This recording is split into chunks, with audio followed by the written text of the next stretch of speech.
Essa gravação nós fizemos quando estávamos embarcados no porto lá de Montevidéu, no Uruguai, aguardando a nossa saída de retorno para o Brasil. E aproveitamos a ocasião para ler o livro sobre os Upanishads, que é uma tradução que foi feita do persa por Antequil de Perron, uma tradução que foi publicada em Paris em 1802. Esse livro nos coloca os comentários sobre as meditações antigas da Índia, dos sábios, dos rishis, as meditações dos bosques, os diálogos que eles mantinham sobre a vida espiritual. Ele inicia falando sobre o significado de Atma nos Upanishads. A palavra sânscrita Atma, que é usada também na yoga, pode ser traduzida por espírito, espírito tomado como a essência do ser. Os Upanishads nos colocam uma ideia de condensação a partir da essência espiritual, que é o espírito em si. Dizem que o próprio corpo procede do espírito, enquanto uma condensação no espaço. E como o espaço nunca é independente de tempo, espaço e tempo se relacionam com a realidade da mente. E segue o Upanishad, ele fala assim: do espaço vem o ar que sempre nos remete na individualidade e à respiração. Do ar vem o fogo, do calor do fogo a água, e da água veio a terra com os vegetais, os animais e o homem. Isso nos oferece uma concepção muito bonita, poética mesmo, Faz a gente lembrar do Tantra nos textos sagrados da Índia. Podemos então pensar nos chakras, esses centros energéticos sutis, como condensação desde o sumo espiritual para o energético.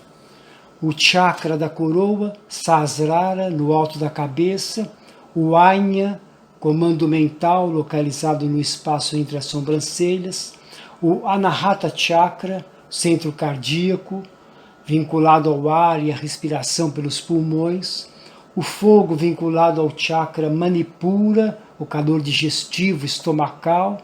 Do fogo descemos para a água, vinculado com o chakra Svadhisthana.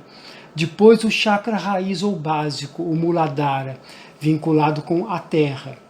A partir da ideia de condensação e dos chakras, trazemos a yoga preconizada por Sri Aurobindo, um dos maiores mestres da Índia.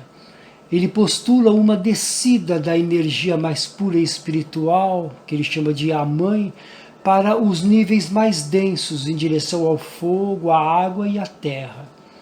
A consciência divina precisa encontrar um individual purificado para que a energia do Absoluto possa descer por essa abertura. A energia espiritual vem do alto, iluminar a própria vida na matéria. Essa descida da energia espiritual, que vem dos planos superiores para vitalizar a pessoa, de certa forma está presente também no passe espírita. É pela abertura do chakra no topo da cabeça que os bons espíritos ou o espírito de verdade vai infundir na pessoa que recebe o passe magnético a energia espiritual, a vitalidade de cura. Já no relativo à morte, aí vemos uma diferença entre a filosofia indiana nos Upanishads e o espiritismo kardecista. O comentário do livro de Perron diz assim: da mesma forma, quando o homem morre, seu ser mais íntimo se une com o Atma universal, para retornar numa outra vida, atraído pelas impurezas do desejo, pelo karma, em direção ao mundo da limitação e da existência corporal finita. Olha que interessante, Para os grandes sábios, os rishis, os mestres videntes, aqueles que já tinham um desenvolvimento espiritual muito alto, a morte ou Mahasamadhi significa um retorno àquela consciência mais evoluída, primordial. Por outro lado, dentro da ideia cristã colocada por Allan Kardec, a morte do corpo físico leva a consciência não diretamente à união com Deus, ou melhor dizendo, a um estado de êxtase divino e permanente, como falam os sábios dos Upanishads. Para o kardecismo, a pessoa quando desencarna permanece da mesma forma como estava na Terra, só que sem o corpo físico. O espírito passa a viver numa dimensão chamada erraticidade, usando um corpo perispiritual, que seria basicamente o corpo astral e o mental, como é denominado pelos esotéricos. Ela continua no mesmo nível de consciência e evolução moral, agora numa dimensão diferente da dimensão da carne, mas muito próxima dos encarnados. Não é porque se morre, porque deixou o corpo, que se atinge automaticamente a libertação espiritual. A gente diz que o yogi não morre, né? Ele entra em Mahasamadhi, retorna à felicidade absoluta. Isso é verdadeiro para as grandes almas já evoluídas que vêm à Terra em missão, mas não para as pessoas comuns. Por isso é interessante a filosofia de Sri Aurobindo, porque ele postula a necessidade de um preparo da matéria e da energia para que a consciência espiritual possa descer aos níveis mais materiais. É claro que nós, como aspirantes, de acordo com o nosso nível kármico em desenvolvimento ainda incipiente, a gente não consegue entrar em meditação e atingir o samadhi com facilidade. Então, não é porque se vai morrer que vai virar santo, como a gente diz aqui entre nós. Essa é uma diferença básica entre as concepções da yoga e do espiritismo, são culturas diferentes. É compreensível que no yoga antigo, como é colocado nos Upanishads, que para os grandes sábios, os místicos, estáticos, abandonar o corpo significaria voltar a um nível de consciência no qual eles, na verdade, já estavam estabelecidos. Apesar de viverem no corpo físico, eles naturalmente mantinham um nível superior de consciência. Se os Upanishads visualizam e põem fé numa realidade superior, da dimensão da verdade, do ser purificado, estão revelando o próprio desejo humano de mergulhar na grande consciência amorosa, universal. Isso, de certa forma, é também a meta para o cristão kardecista. Só que ele parece menos afoito nas coisas espirituais. Ele aguarda um dia poder se aproximar do nível dos espíritos superiores, através da sua evolução moral, quando estiver preparado para seguir os exemplos de Jesus, que são resumidos no amar a Deus sobre todas as coisas e ao próximo como a si mesmo. A partir dos ensinamentos dos Upanishads e através da yoga, se revela um caminho prático para se atingir esse estado de elevação, de purificação espiritual. Os treinamentos da yoga não prescindem das questões éticas e morais. Vejam-se os yamas e niyamas nos Yoga Sutras de Patanjali, por exemplo. Mas a yoga enumera uma série de técnicas, estabelecendo uma ciência para se conseguir o autocontrole da mente, da vitalidade e do corpo, um caminho prático de ascensão espiritual. Já aqui no Ocidente, exercícios espirituais aparecem no cristianismo, principalmente dentro da tradição católica, nas disciplinas monásticas.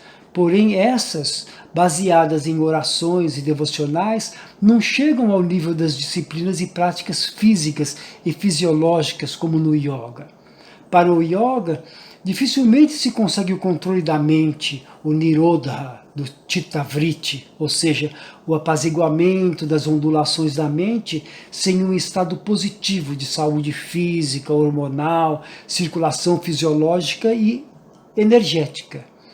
Devemos considerar ainda um aspecto relativo ao sistema prático espiritual do yoga, que tem gerado problemas de deturpação do sentido espiritual. Os próprios Yoga Sutras tratam dos chamados siddhis, os poderes sobrenaturais, paranormais, que podem advir com a prática dos controles físicos e fisiológico-energéticos. Tais habilidades mágicas podem levar o praticante a permanecer preso em suas próprias experiências astrais, de poder cair numa ilusão de tomar isso como sendo a máxima verdade. tratam sim de impedimentos ao verdadeiro desenvolvimento espiritual. Podemos fazer um paralelo no concernente ao início, da codificação espírita kardecista, quando os fenômenos de mesas girantes, de levitação, de manifestação dos espíritos aconteciam em abundância. Tais fenômenos e manifestações de espíritos desencarnados foram utilizados por Allan Kardec para estruturar os principais livros da codificação espírita. Passado já todo esse tempo, desde o século XIX, hoje, no século XXI, 2020, os fenômenos materiais espíritas já não são considerados tão necessários para a humanidade. Hoje temos o conhecimento espiritual que nos vem através de mensagens psicografadas pelas centenas e milhares de livros que trazem, desde o plano espiritual, as mensagens e as orientações do Cristo. Em sua estruturação histórica enquanto religião, o Espiritismo não adentra na questão do preparo espiritual envolvendo exercícios físicos e energéticos, mas aponta no seu Evangelho, no capítulo 17, a importância de cuidar do corpo e do espírito. Nesse sentido é que vemos hoje muitos espíritas que frequentam centros em certos dias da semana, que praticam aulas de yoga em outros dias. Lembremos que o próprio professor Rivail, Allan Kardec, em sua formação com Pestalozzi na Suíça, participava diuturnamente de sessões de exercícios, natação no lago, caminhadas pelos bosques. Certamente que isso ajudou muito no preparo à missão que iria cumprir na codificação do Espiritismo. Terminamos essas reflexões com a fala de Chico Xavier ao finado professor Hermógenes, quando o Chico fala sobre a yoga.